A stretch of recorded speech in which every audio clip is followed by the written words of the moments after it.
Is this part of the podcast? This is the podcast. We're getting real Wrong informal. answer. It's not Welcome a podcast. to the Boys and I podcast. It's not a podcast. Talk show. There we go. I'm your pal, Jeremy. I'm Joel Benjamin Rubin. Hello, fellow teens. It's me, Brett, from the internet. Cool backwards hat, Teen Brett. Yeah, you know, I was at the skate park, and then I just ollied in. What's good? I noticed it still has the sticker on it. I asked about that earlier. I got this sweet new Funhouse hat from the RT store, and I plopped it right on my dumb head. Let me see that. Is that one of the new ones, or is that a... Ooh. That's stealth, baby. That's sharp. Woo!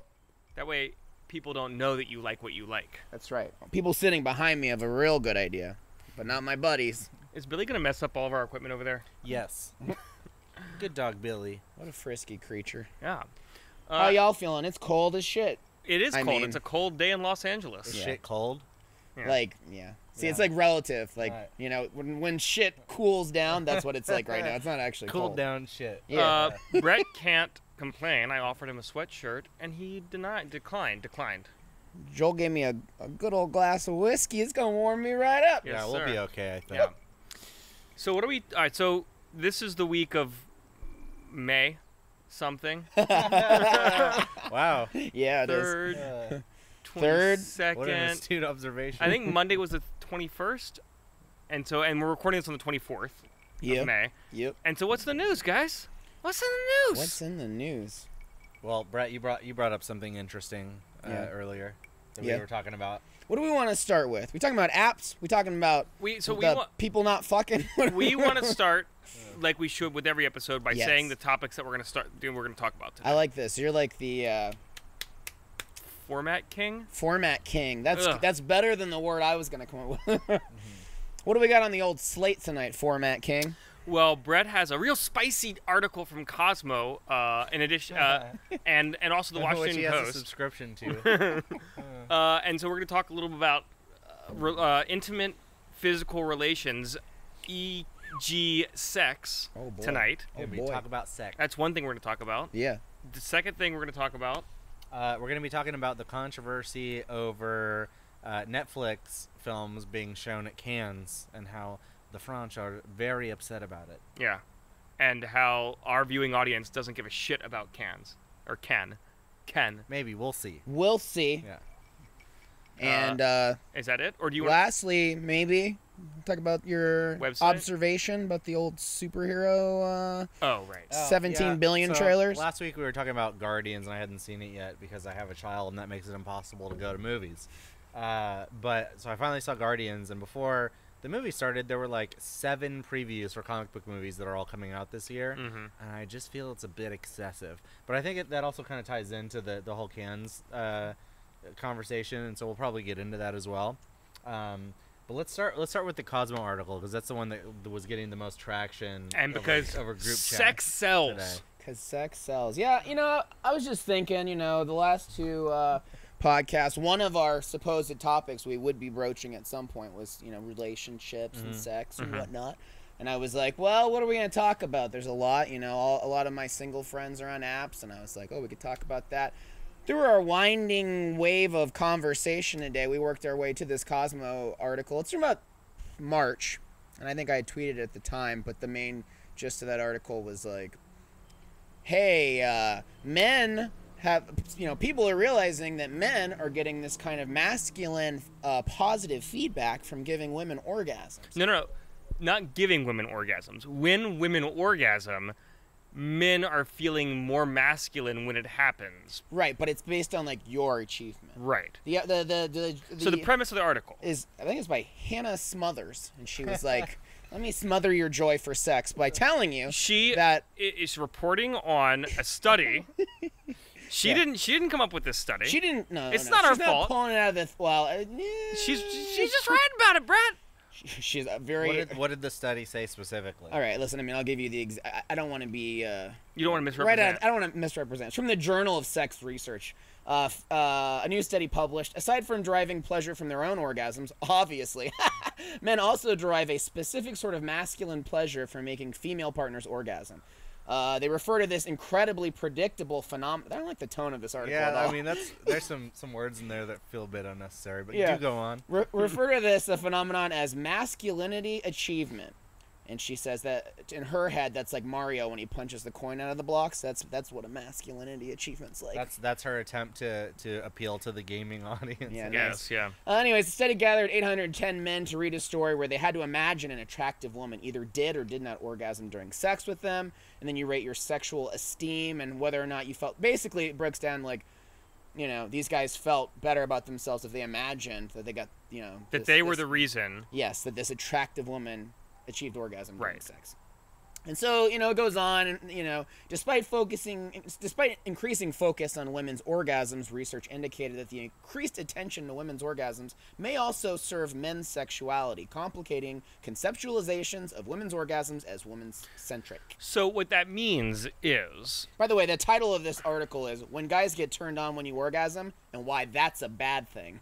thanks, Jesus. clickbait. That's very, I mean, look, it's the internet. clickbait, It's the clickbait, internet. It's fine, it's fine. But basically what the study is saying, because that's a lot of good information, but what the study is saying is that when women orgasm, when men are having sex with them, the men feel more masculine, and basically that they feel like they own the woman's orgasm, that they gave a woman an orgasm as opposed to a woman achieving orgasm through a mutually shared experience. That's what this study posits, at least it seems to me. But I mean, did they get that answer from any of the men specifically? And follow-up question, could it not be said of a woman also that if she was like pounding away on some dude's cock for an hour and he didn't blow his load, that she would be like, oh, kind of, you know, I didn't feel like that was super successful, right? Like I don't think it's gender specific. I think men and women, you know, when they're having sex, an orgasm is a conclusion that you would like to come to. Now, it doesn't always happen, but you know, that would be something to strive for, right? Like, who's going to sit there and say like, oh, I don't feel good about that, or that wasn't sort of what I was looking for? It makes no sense. Well, a lot of people would argue that the point of sex isn't the orgasm. The point of sex is intimacy. Is creating babies, is procreating. A lot of people would argue You that dumb too. I'm a dum-dum, just guzzling cum-cum. Oh, God. Jesus Christ. No, Brett, sorry. what's Our first what's, catchprise, Yeah. everyone. We'll put It's that gonna be on the our t-shirt. first shirt, yeah, exactly. I want Brett. What's your take on this? Because you brought this to our attention. I want to know what your take is on this article. I mean, listen, I just think the problem is like trying to achieve this tone, I think, where it's like you're trying to empower people to not be in their own heads, I think, during a lot of this and not getting bogged down. But like, if anything, I think this article increases the tone of the anxiety in the room of like, well, you know, be proud of getting your partner off, but not too proud. Don't And also not for the reason that you thought that you were proud of or something. Enjoy your sense of fulfillment on this very specific list of parameters I've created for you, and don't get any funny ideas. And it's like, it's like, you know, like more and more the conversation about sex, and certainly in like 2017, hyper aware, you know, Woke culture. A lot of the inherent sort of blind mystery and unspoken communication, it really can get jammed up easily. And it's even having a conversation about it is such a tightrope, you know, to walk, where you're like, you know, you want to advocate for a certain level of like, I'm not overthinking this, like, you know, in my mind, like, cool, like, I'd like to be able to have an inherently sort of animalistic, you know, experience without being like, okay, well, God, am I, you know... Yeah, can we remove our, you know, weird hang-ups and bullshit from our lives for just this one moment, for the 10 seconds that we're having an orgasm? Can we just have that? Is that okay? Yeah. Like, I think it's for me, it's a step too far to bring that up, and it's also sort of the opposite of what I would expect, you know. Like, I think like if you know, women were going to complain about anything that men do, they would probably be more likely to complain, I would think, about guys who don't care if a woman has an orgasm at all. And I'm sure there are dudes that would just be like, I don't fucking care if she has an orgasm. I think it's about me. Like, and to attack the guy who's like trying to put in the extra work, it's like, why? Well, it shouldn't be work, Jeremy. It should be fun. But sure, it should be. That's why we shouldn't have articles like this. I think the article can be boiled down to you're feeling the right way for the wrong reason. You're like, or you're basically like, it's good that you want your partner to orgasm, but the reason that you feel good about it is wrong. And I agree with both of you. You know, I would say, the most equivocating person on this podcast. Wow. And I might say that I could be the most potentially equivocating person on this podcast. But I think that the article is aiming for something that it misses. And what it's aiming for is and basically like a point of view on, like a feminist point of view on sex. And as we have no women on the podcast, unfortunately, we can't ask any woman's opinion. That's our own fault for not having any women on right now. But the podcast is called The Boys. The talk show. So unless I got I got some broad hosting it, and she points to me as The Boys, I just don't think it's gonna happen. But I would mostly agree with y'all in that, like, I think that the article does. I think the study goes a little bit far, and I think the article has a little bit too snarky of a tone. I think the study tries to ascribe to the participants of the study motive in how they felt, where there might not be any motive, necessarily there. Like, they're sort of constructing that. At the same time, I think more than the two of you, I appreciate the fact that there are people way beyond what I personally believe who are saying these things and advocating for these things and studying these things, because if there weren't people on the fringes, we wouldn't be, as a society, pulled in any particular direction, and we would always be sort of in the same place. Are we happy about the direction that we're being pulled in right now, though? Because it's this kind of stuff. When you bomb the Middle East, you end up with terrorists. When you put out articles like this, telling dudes like, hey, you're kind of a dick for like feeling good about giving a woman an orgasm. But that's all. You're creating meninists. But so, Jeremy, the whole point, again, not that I necessarily agree with the article, but the whole point of the article is saying you're not giving a woman an orgasm. By saying that I gave a woman an orgasm, you're removing her agency, and that's the whole point. That's what they're saying. Is that like? But why is? No, go ahead. No. Wait to finish with that. All I was gonna say is, why is it? I mean, I get it, it's Cosmo, and so of course this gender slant is there, but it's like, by the same token, if I come without, because I'm having sex with a woman who was so good at sex, and she took away my agency because I didn't make the decision to come, then like, is she as much at fault? So it's like, are you gonna write a think piece about that? Well, no, but I this is where I agree with you in that, like, just. Right. There are some times when you just kind of need to turn off your brain and enjoy the experience for what it is, which is two people, hopefully, physically, mentally, and potentially like sexually coming together in both senses of the word, or not. Nice. But this is, and to tie this all back up, and then we did not start a timer. God damn it, we didn't start a timer tonight. But to tie this all back up, it right there, man. Oh, I suppose that's true. I don't know why we've been doing a timer at all when it's like it's literally right there. But to tie this all back up. And now I totally lost my train of thought because I interrupted myself. Sorry. I'm my own worst enemy. No, it's my fault. No, I fucked myself, and I enjoyed it. So I'm to blame. You took away your own agency, man. I just think, I think we're all probably on the same page here, where it's like, on a certain level, this inherent clickbait, culture takes an article that could have been like, hey, get out of your own heads about, if you're too worried about trying to give your partner an orgasm on either side, you can really take away the basic joy of just good old-fashioned fucking. So, hey, don't let it stress you out, and, don't make it the be-all, end-all of this conversation. Instead, it's like, don't let your dude think he's playing Super Mario Brothers and he's racked up a new high score just because he... Where your clit is... He raised the flag out of your pussy? I don't know what's... But this... The fireworks went off? To a certain extent, this ties into the Washington Post article that you also sent us. Yeah, sure does. Our very vibrant... Segues! So... The Washington Post article, I was also bringing up the general idea that, just like when we were talking about these apps and nowadays, again, a lot of my single friends are like, well, I'm on the apps. By apps, you mean like Tinder, Bumble, Grindr. Grindr, fucking. There's so many. There's so many. J-Date. But a lot of them, it's almost like ironic usage for a lot of my friends, and a lot of times it's like, hey, look at this funny thing I sent someone. It's like group chat fodder, right? Where you take screen caps, and it's like, all right, well, how many of you are taking it seriously? And there's this weird separation from maybe the interactions you would have. Ooh, yeah, I like that sound. That's shaker popping.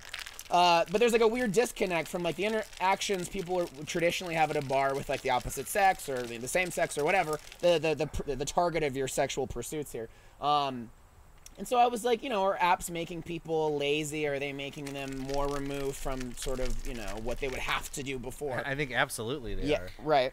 And then this Washington Post article is about like Americans are having less sex on record before. And this particular article is another weirdly tiptoeing around the subject, kind of making excuses of like, well, you know, people have body images and we shouldn't be too harsh about why they want to have sex, whatever. But, you know, we are also looking at like Japan going through its like, you know, this thing that they've been reporting on for years, right? About and, like, and it hasn't really Their birth changed rate there, is very low. and Right. we're rubbing up pretty close to it right. at this point. And so, you know, that is a much more advanced version of, I guess, whatever, you know, Americans experiencing. But I don't know, who wants to kick off the conversation? What were your reactions to that article in particular? Because you were like, I don't know how I feel when I read it. The article was less about apps and was more about how Americans in general are having a little bit less sex. Do you want some bitters for your... I would love some bitters, Joel. Thank you. And my feeling is, how I responded is, I don't know how to feel, and I've been about the article, and I've been thinking about it for a while. There was a little bit more nuance in the article as well, which I'll try to explain right now, where either the writer or somebody who was doing a study was saying in the article that we shouldn't equate quantity of sex with quality of sex. Mm-hmm. And because Americans are living longer and we have more Americans with cancer, they're, to a significant degree, people who live longer and have more cancer just have less sex. Like you don't feel sexy. The article says, I'm not one to say whether you feel sexy or not, but the article says you don't necessarily feel sexy when you're undergoing chemo or have a mastectomy or, you know, whatever it is. And just body image culture in general, all these new phenomena. Wait, they're saying people don't have sex because they're undergoing chemo? Yeah. Well, that is one of America is having that is less one sex. of the reasons that they quote. But they say we shouldn't equate quantity, and that's why they say we shouldn't equate quantity with quality, and that as certain. Who's to say how we should like qualify it? Well, that's right? that's kind of what the writer of the article was saying is who's to say, and so that's why I don't know how to feel, which is like, okay, so we're having less sex as a country. I mean, not as the boys and I aren't having less. Dude, we're pounding it so much. That's not a problem the boys and I have.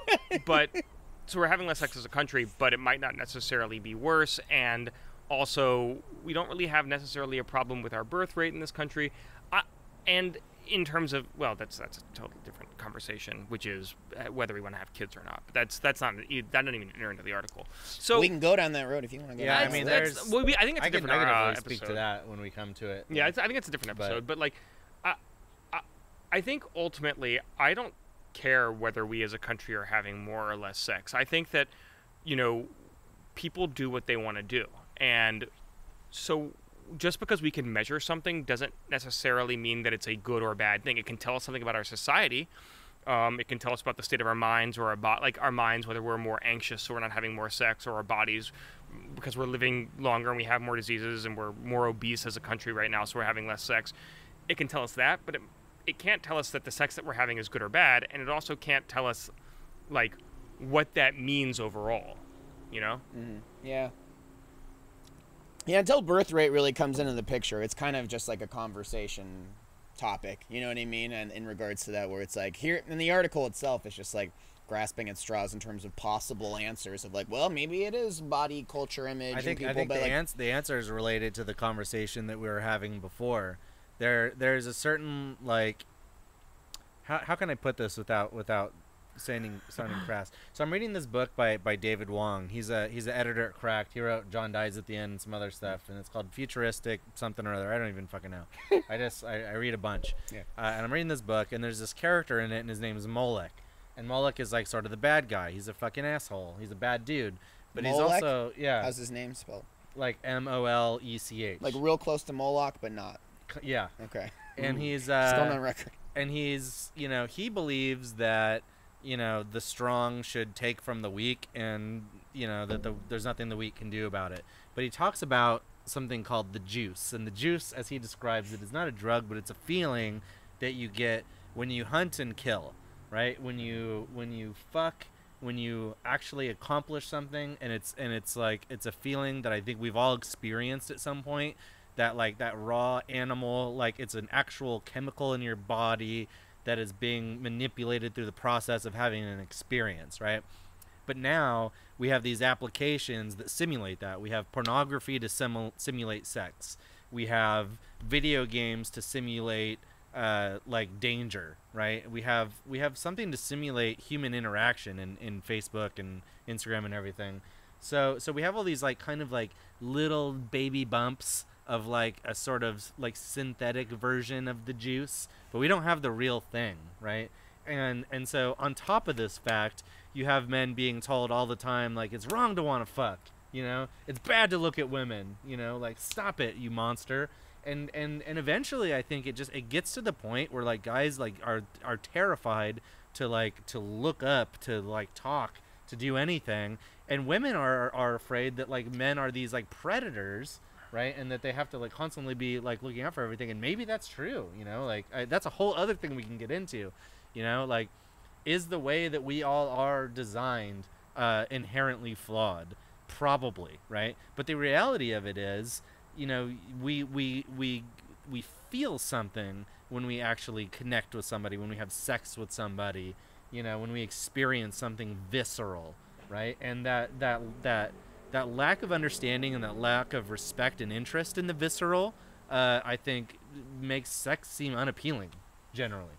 Well, I think for a lot of people now, look, this is purely observational, gut feeling based on working in digital media for as long as I have, with digital media people for as long as I have.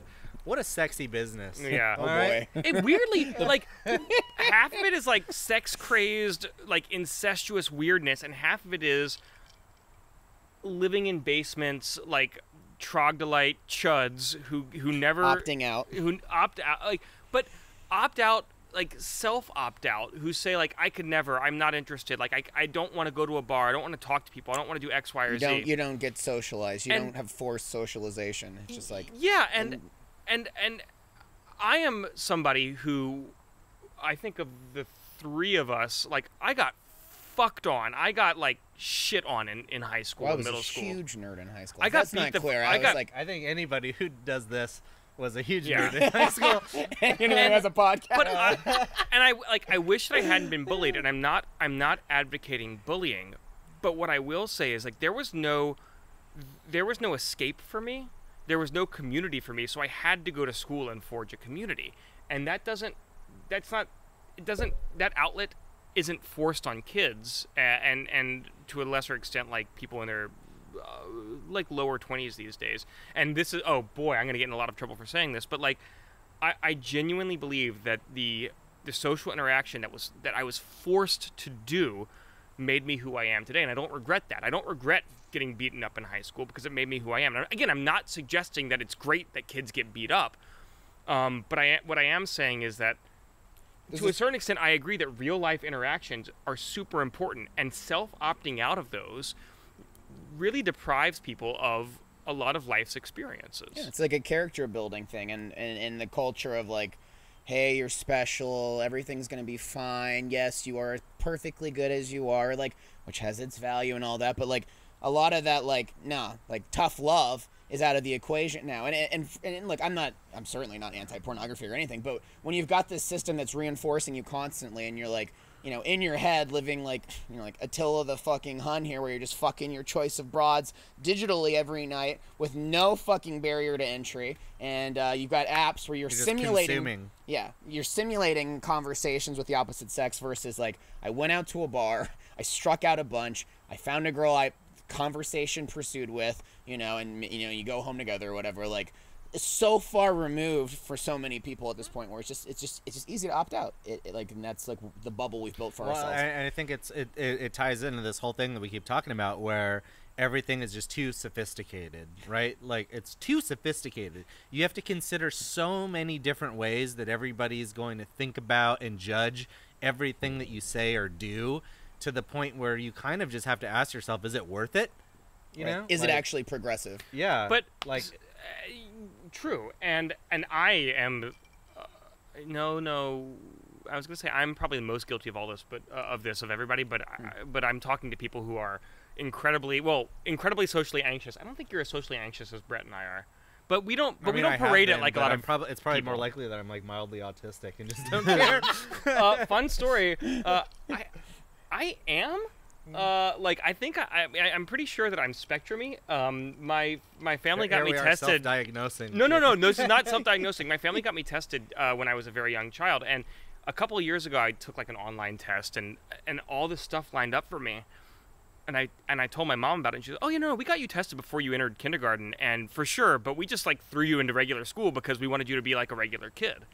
And it's not right for everybody, but it ended up like if I had been treated like a special, and I think that some people need that. Yeah, I do think that there is space for that. But if I had been treated like a special snowflake, and if I had been wearing padded clothes my whole life and living, in a cotton candy bubble, it would have been a totally different life. We're very high functioning what we are. Yeah. Like I absolutely basically have OCD. I have high levels of anxiety, and I've channeled that into like a very outward personality, but like I'm absolutely an introvert where it's like I will go out and we will have very totally like life of the party-esque nights, but then I have to fucking recharge. Yeah. And like that's just me, but like I'm highly functional within that because I'm an introvert who can fake being an extrovert, and I also like totally. Right. Totally. And we talk about it all the time where it's like, yeah.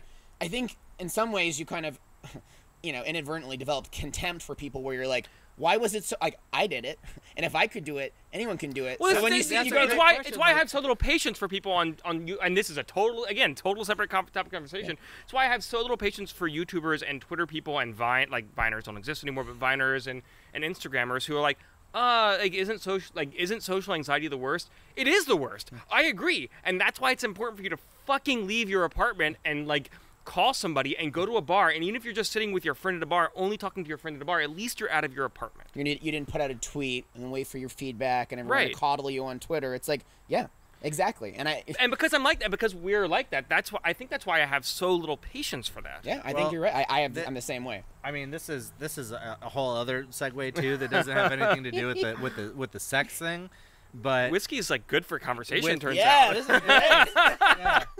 yeah. If nobody's ever challenging you, like there's very little incentive in this day and age to challenge yourself. I think is the thing. And Yeah. it's like, Yeah. And you have to ask yourself, like, if three like kind of weird dudes that struggled a little bit to find their place in the world earlier in life can still like get laid and like have meaningful relationships and have friendships like we have even And function in a career of relationships, a very like relationship heavy industry. And a public industry it's as well. hard. Yeah. It's hard to hear the excuses that people come up with that they can't do it when you're just like, but like, what if you just did though?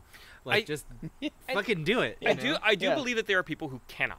Like, Yeah. I believe that like there Sure. it is a spectrum, and the range is very broad. Just like there's people who can't have sex because they are undergoing chemo. Right. But it's like, I think it's a smaller percentage than is realistic. Well, and it's like y'all were saying, it's the difference between self-diagnosing and like actually having a serious problem that requires medical or special needs attention. Yeah. And that's about as far as I'm willing to go on a pod talk show. Pod talk show. If nothing else, take away from the fact that it's like, I mean, if you're in doubt, I think sometimes you just have to put yourself in situations where you know you're going to be uncomfortable and find ways to overcome those. And you can overcome them in a lot of cases. Like, again, I'm always worst case scenario in my head of like, ooh, but then it's like, okay, well, do I want to live like that? Is that the public persona I'm putting forward? And like, yeah, we talk about that a lot, and I'm constantly surprised at how dark Brett's brain can take him, because I have spent so much time with you over the last 7 years that when I hear 2 weekends ago we spent a little bit of time together in Joshua Tree. Must have been nice. oh no. and we all like we went out hiking and we had a really good time. And the desert,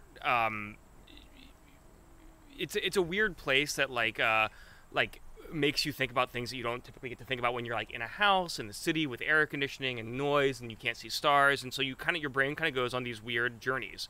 And hearing what Brett was going through your brain at the time, I was like, wow, that's totally that's way darker than I went, but it does ultimately make sense. And but then I also envy you and other people where especially within that, people who I find, I think we share a lot of the similar neuroses and stuff, but like the fact that you can have purely positive experiences, when I kind of always assume like, oh, well, if I'm Oh no! And like so I had some weird darkness, but at the same time, like I'm a fairly my personality is happy-go-lucky. I'm an optimist. I'm a happy-go-lucky. But it really guy. did show out there, and Yeah. I was like, oh wow, like that's true. It's not like which is great, Yeah. and like more power to you, honestly. So like I'm not like, hey, everyone, get on my level. And Jeremy, man, it would have been great if you had been there. Yeah, it would have been nice. Christ. But All right. So what is the be all end all takeaway here for you guys in regards to whether we are having enough sex? Are Americans having enough sex? Does it matter? Do we care? I think we're all in our own heads a little too much for our own good. There's a little too much comfort for our own good, and putting yourself in, reasonable moments where you can fail, places where there's reasonable levels of danger in terms of your own embarrassment and things like that are healthy for you, and you should do them whenever you feel you're able to. I agree, and the way I've thought about it since I was 12, I read a Penn and Teller book when I was 12 years old, and they have a concept of no permanent damage. If you can do something to yourself and it doesn't leave you in traction, it doesn't, require blood transfusions or endanger your life, then you should do that thing. And I forget that sometimes, but in the situations where I am able to make a decision, I try to remember that. And also, just in terms of the whole overarching sex conversation, it should be, your life should be enjoyed to its fullest. And getting in your head is good occasionally. I think it's important occasionally to live in your head. But I also think that there are times when it's important to turn off your brain and sort of let the instincts that genuinely do exist in your body take over. Yeah, I mean, that's well put. I think ultimately, if you can get away with keeping politics out of your bedroom, by all means, please do. And in the immortal words of R. Kelly, I think, ain't nothing wrong with a little bump and grind. So, but didn't R. Kelly also have sex with like a 13-year-old? I think he just peed on her. Yeah, maybe that's what it was. Yeah, that's not. On her. No big Yeah. deal. Totally fine. Acquitted of all charges. Yeah, hey. But yeah, I mean, dudes, get to fucking. Come on. Get outside. Go to a bar. Call a friend. Yeah. Go if you're underage. Go to your university mixer. Go to your high school prom. Invite somebody. For There's God's nothing sake. wrong with it. Quit letting people shame you and make you question your motives and stuff like that. Your motive is to get laid because it feels good and it's nice. No, your motive is not. If you can meet somebody that you have a connection with, and like look deep into their eyes, and have that experience together and like feel that connectedness, there's nothing like it. Your motive is not to get laid. Your motive is that connection. My motive is to get laid. No, your if motive the is that connection. Happens, that's great. But the connection. But let's not conflate the two things. Don't let anybody tell you what your motive is. Hey, man. If it's to get laid, go get it. But do it in a respectful way. But don't get in your own head. Yeah. Oh no! Yeah. All right. This has been Mixed Awesome. Signals by the boys and I. All right. No permanent damage. That's great. I love that. I think absolutely that's a that's great good. motto. So Thank you, Penn and Teller. Thank you, Penn and Teller. As always. what That a was fun from- segment. That that was was from just Playing that was terrific. I really enjoyed myself. Yeah. Well, shit. Do you guys want to talk about some industry stuff? Yes, Yeah. absolutely. Yeah, I'm down with this. I'm excited. People don't for tune in this for Netflix sex; they thing. tune in for digital media discussion. Natural progression. Yeah. This has nothing to do with sex, really. Although if we can find a way to make it about that, we will. Netflix Tilda and Swinton. So a lot of you guys have probably heard about this, but at the Cannes Film Festival, they've been screening Netflix films, and one in particular that I can't pronounce. Is it Okja? Okja. Okja? Ok- Ooh, Yeah. look at this. Okja. Look at this boy at the It's pronunciation. Korean. I don't know if I'm right. It sounded really convincing. It's I'm got, going with it. it's actually a really interesting film, it looks like. Yeah. It's got an incredible director, an incredible cast. Can you break down what a Netflix film is for those who, you know? So yeah, and so Netflix is funding feature films that premiere on Netflix, and sometimes they have a theatrical run, sometimes they don't. What was the one that they did last year that was like the first one? The Little Prince? Was No. that, Well, the Little Prince was Beast of No Nation? yeah, Yeah. Beast of No Is that Nation. what it's Yeah. called? Yeah, and that one was I think that one had a very limited theatrical run. Yeah. They tend to have that. I think was out actually here. Manchester by the Sea was not Netflix, but it was That was Amazon. Amazon, yeah. And that was Oh, you yeah. know, a big Oscar movie. Wow. So, you know, and these guys are doing some really interesting stuff. I do have a little bit of a problem with the fact that they do a lot of like algorithmic programming, which we can get into as an aside. But the main issue that the French have with it is that they have a 36-month window of distribution. It's 3 years. Where 3 fucking years. If a movie comes out, it's not available digitally unless you pirate it for 3 years, which means all movies are pirated, basically, right? And they're very upset by the fact that this movie Okja is an official Cannes selection, and then it's being screened next to all these movies that sort of fly in the face of their cultural view of what a film should be. You know, like France is sort of the birthplace of film, and France is a place where there's a lot of like deep cultural respect for the experience of going to the movie theater. And they all read that article that David Lynch wrote where he's like, I don't understand how people can look at a movie on a screen on their phone It's like, you think and you've think seen that a it film. has the same experience as seeing it on a big screen. You right? think you've seen a film when you've seen it on your fucking iPhone. Yeah, nobody's watching a film on their fucking iPhone, dude. Like, come on, like we watch it on our TV. Well, moreover, like Inland Empire, which looks like it was shot on an iPhone. It's like, you know, he's into the digital world, and I love David Yeah. Lynch immensely, but like, yeah, I'm sorry. So people are upset. People are upset that their films are next to this digital trash as they see it, right? Yeah. But I kind of see it a couple different ways. Like one, I think what Netflix, Amazon, and Hulu and everybody is doing is actually a little bit more forward thinking than what the studios are doing. Now, I don't know. I can't speak for the French, but here in America, every fucking goddamn movie is a superhero movie, or you know, it's a trilogy, or it's like King Arthur or some other bullshit. Almost all the movies are trash. Unless A24 is making it, it's just a bunch of garbage. You know, so I look at this Aki movie and I go, at least that's interesting. It's creative. It's weird. It's about like some weird hybrid animal, and it's like bred for mass meat consumption. Yeah, that like, a little girl falls in love with and becomes good friends with. It's fantasy realism. It's cool, right? It's sci-fi. It's dystopian. It looks great. Next to some of the other stuff that studios are putting out, I'm like, what even is a movie to you then, right? Like, how do you guys feel about it? Well, I think that, and that conversation too took on a tone where I think it was like Pedro Almodovar. Yes. Will Smith, who is from, help me out here, Mexico. I think so. I get him confused with someone else, and I just want to be sure. The boys and I aren't really big on the minutia of facts. Here's the thing: when the whiskey starts flowing, facts that would be in my head They be all going. day, they kind of go, "Whoa, what's up?" Didn't he do Amoris Perros? Or Yes, I think so, though, right? Did he also? I get him confused do, with Inaru too. If I'm wrong about that, feel free to crucify me in the comments below, and also for chewing ice into my microphone. I think you're right, though.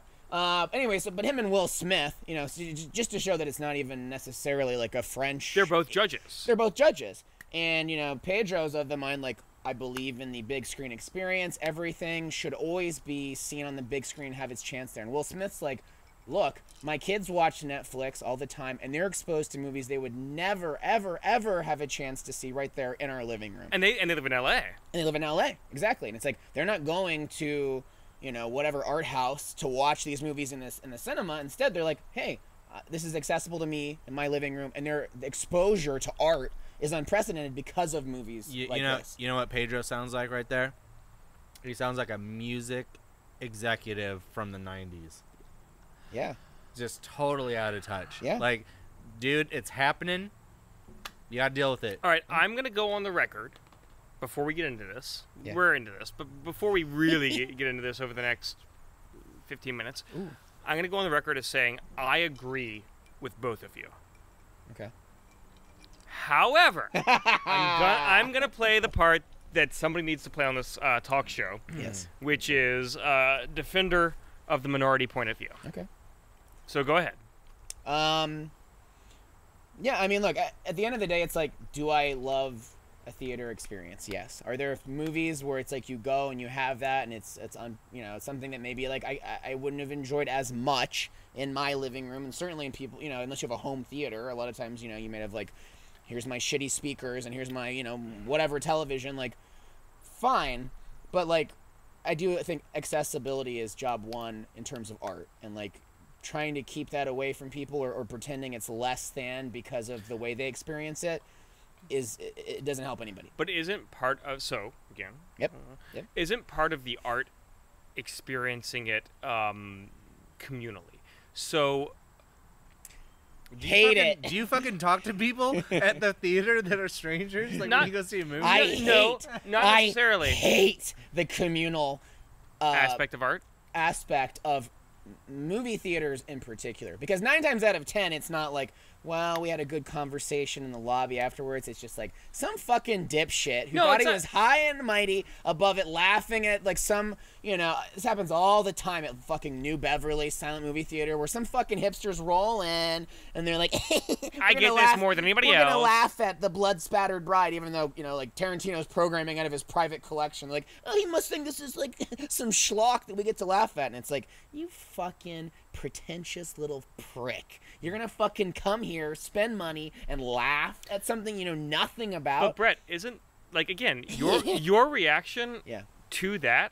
I went to film school too, so don't mind me. I'm just being a little is part of the communal experience, like having my rage. Yeah, no, I absolutely, like, I mean, sure, being in the theater while that's happening, the atmosphere in which you watch the film is as much a part of the artistic experience as whatever is on the screen itself, right?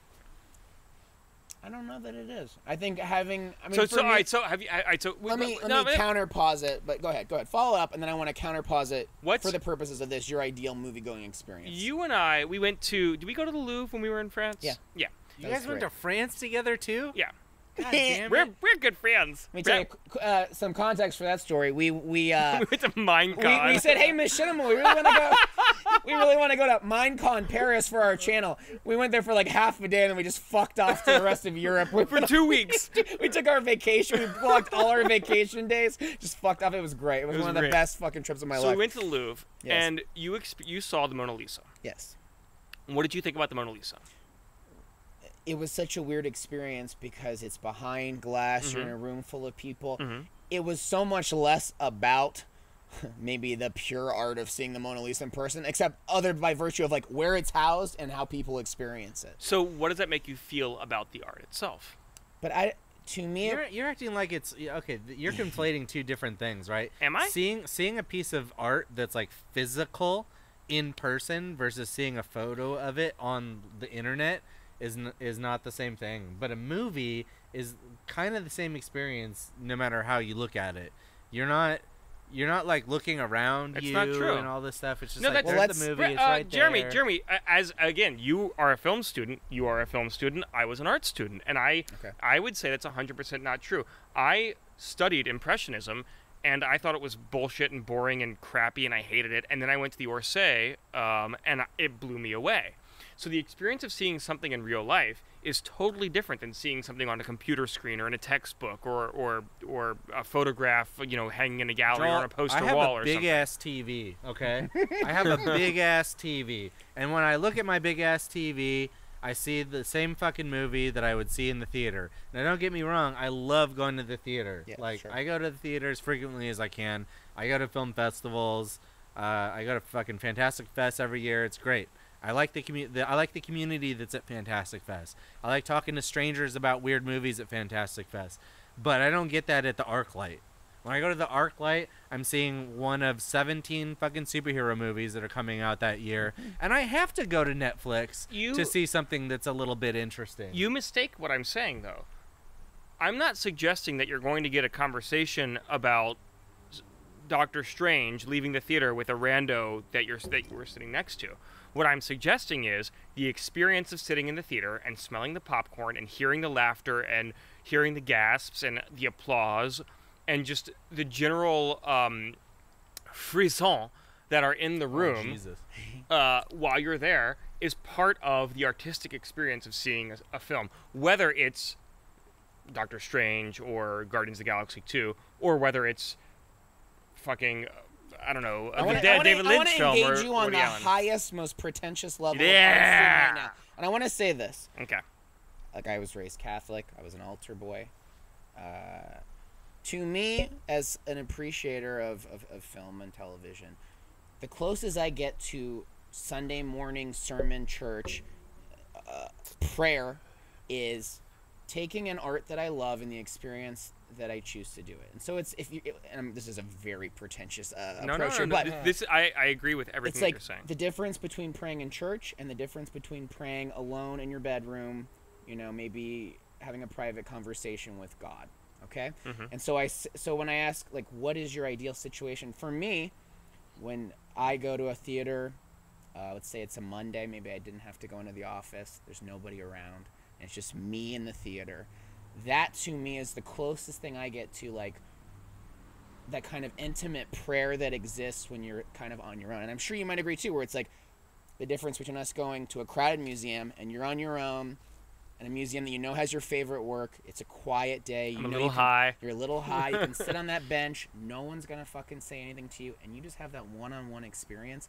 That, to me, is the thing that, like, if that's how you choose to interpret art, I think, whether that's on your laptop screen and you're watching it in your bed in your favorite, like, zoned out little womb that you create for yourself on an iPhone on the bus, if you're the kind of person, I mean, I prefer something that apes the big screen experience, but, like, to me, that's, like, what this denies. It's forcing someone into the church. The scriptures have to be in the temple. You can't have Jesus on the streets. And this is it's a very abstract thing I'm going here, but you know what I mean? No, I'm picking up what you're putting down. All right, so I'm going to set aside the devil's advocate role that I've been playing this whole time because I 100% agree with you. And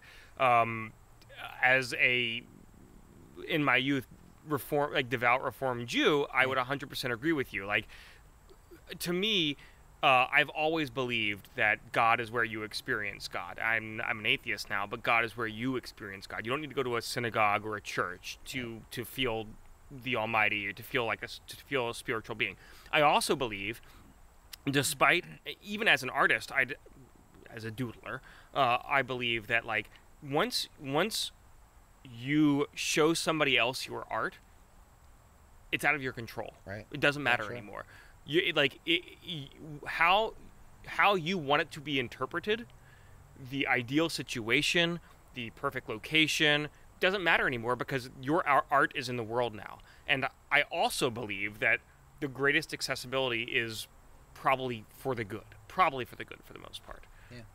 Yeah. And look, and not discounting, it's not like, hey, forsake the community because it's there when you want to participate in those conversations. Totally, yeah. Perspectives. But, like, trying to force the same experience on everyone is just something that's, like, never done well. And I think you're right. I think they're just out of touch and people clinging to, like, oh, this is what my experience was. I feel like the world is moving on without me. And it's like, dude, you better adapt because, like, it's going to happen whether you want it or not. And it's not a question of whether it's better or not to experience it with a crowd of people. It's different. Yeah. And to tie it back in with sex, like, it doesn't, like, no one should tell you how to enjoy sex. No one should tell you how to enjoy art. Yeah. Well, that said, I think you made a fair point that, the communal aspect does matter in some instances. Like, for example, they've been doing these concert films lately. Mm-hmm. And can you imagine, like, watching a concert film and how that compares to actually being at the concert? Right. It's not even in the same universe. Now a concert is very much more experiential, I think, than going to the movies, as much as I love the movies. So what it comes down to for me is, like, I get what you're saying. What is the thing that you're experiencing, right? So let me just finish this thought. Like, the movie theater is at an economic barrier, and it's also at a barrier that's being set by the production companies that are making the films, right? So if all that's available to you in your church, the movie theater, is Scientology, but ascribe to something greater and more meaningful than that, and Netflix is providing it, you know, like, it's not so much about the church as it is about the message, right? And I think that some of these like disruptors are creating a better product that has a more meaningful message than what is being put into the theaters. And, you know, the difference in what you're paying out for that in a time where the economy is very tight is you got one guy going $7.99 please, you know, and giving you everything, all the choice, and then you got another guy going like $60 fucking please, and giving you another Spider-Man reboot, for fuck's sake. You know, like, come on, like, why are we even having this conversation? Whoever is making art, like, please make art. See, weirdly, not weirdly, I don't think I'm alone in this. Like, I feel more compelled to go to the theater for superhero movies than I do for art films, because I know that I will eventually be able to get an art film on iTunes or Hulu or Amazon or Netflix or HBO on my also big ass TV. I don't think that's how the French see it. No, I get. The French don't go in for spectacle the way that we do. We watch movies like the way the Chinese watch movies. It's like, what has the most explosions and shit. But have you ever, like, did you go to like Whiplash or like Black Swan or something and like? I went to the Hurt Locker in theaters, and that was a fucking experience. I like seeing those art films and movies. Like sometimes they move me to tears. Like it's so incredible seeing it in that experience and like really focusing on it and not being distracted by, like, I could get up and get a drink. I could get up and go to the restroom. Yeah. I could like look at my phone. You know, I have the self-control not to do that if I'm really interested in a movie. But I sort of like the idea that, like, it's physically impossible when you're in a theater, especially if the theater is like Alamo Drafthouse or something, and they'll like fucking murder you if you do. No, you're right, and I will do both. Like, I will do both. But now, are you now arguing for Pedro Almodovar's point?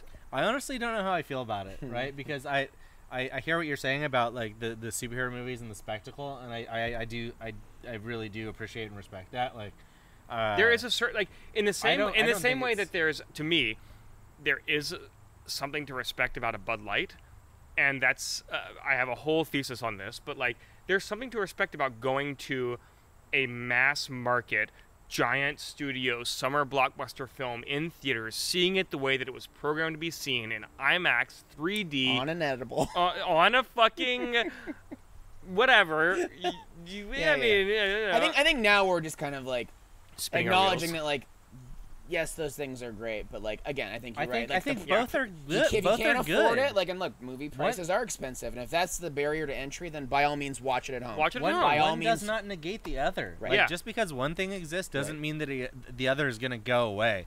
Right. It's not like movie theaters are fucking Blockbuster Video.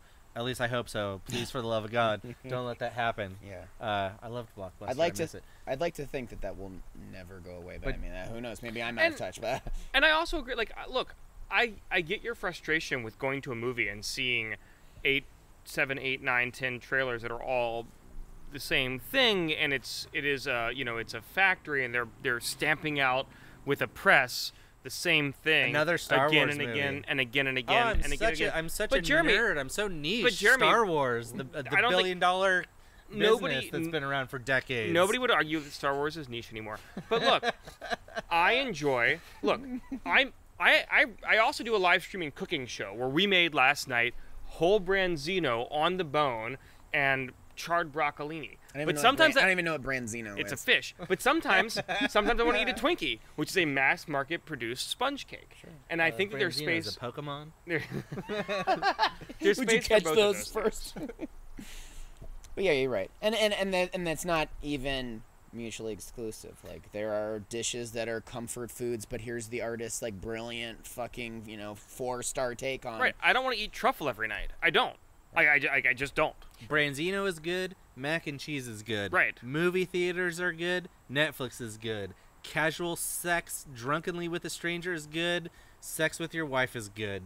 You know, like, there's something good about everything. You know, why are we always looking for the negative? Yeah. Why are we always trying to, like, nag on people for liking one thing more than the other? Playing the role of Optimus Joel Rubin tonight is Jeremy Azevedo. Your nasty optimism rubbed off on me. Finally. I hate it. I mean, that's a core truth, though. I feel like even the most pessimism, like, it misses the point when you ignore the fact that it's like variety is the fucking spice of life. So like, why cheat yourself out of experiences? Yeah. You know, so there you go. There you go. That's life in a nutshell, man. And I think we're at time, basically. I'll tell you, we're gonna drink whiskey every fucking week. It's a good one. That was just. Yep.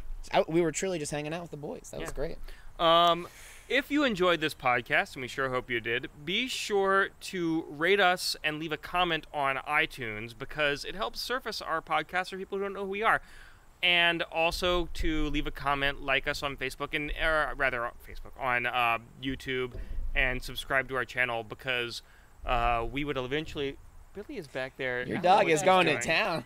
We would eventually like to maybe pay for some of the equipment that Jeremy bought and hasn't charged Brett and myself for. I keep forgetting. Yeah. He says he's going to Venmo us, but he hasn't. But please leave us feedback. We personally, I do appreciate it. I wasn't online this weekend when the video went up, and Brett, you did a tremendous job responding to everybody. Thank you. Sure. You guys carried week 1, I think, a little bit. So yeah, and by all means, if you guys watching or listening have thoughts or opinions that you'd like to share, we'd love to talk to you about it. So like, don't feel weird about it. I know it seems trite to be like, comment in the video, but there were some really good points in the YouTube comments really last interesting week. stuff. Like I really enjoyed reading it. Yeah. And you can tweet us at the goddamn boys. Yeah, you can.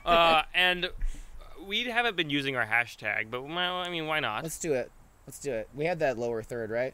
Here it is again. Yeah. I think. Maybe. just throw us all on something. We'll chat with you. Jesus Christ. I respond to pretty much everybody on Twitter. Yeah, I try to. Yeah, it's I tough. try to. Yeah, but Yeah. Anyways, thank you for watching or listening. Yeah. Bye. Do it. See you next time. Wait. Bye bye. See you in hell.